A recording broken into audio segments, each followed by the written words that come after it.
ધતુરો. હા, અનેક પ્રકારના ની જીવાતો હમ.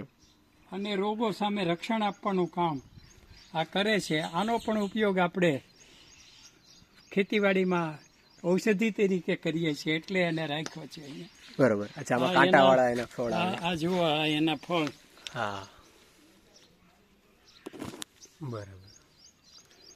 આને કાળો ધતુરો પણ કહેવાય. આનો જે રંગ છે ને હા, એ કાળાશ. કાળાશ પડતો છે, જાંબુડીઓ, જી. એટલે આને કાળો ધતુરો કહેવાય. હા, આ સૌથી વધારે ઝેરી ઝેરી. ધતુરાના જે જે જે પીસીસ છે, જે હા. જાતો છે, એમાં સૌથી વધારે ઝેરી આ છે. આ છે, એટલે દવામાં આનો ઉપયોગ થાય.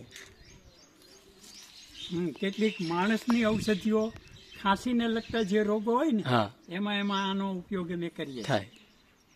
આનો પણ તુરો સ્વાદ હશે, કડવો, કડવો સ્વાદ છે. મુખ્ય કડવો.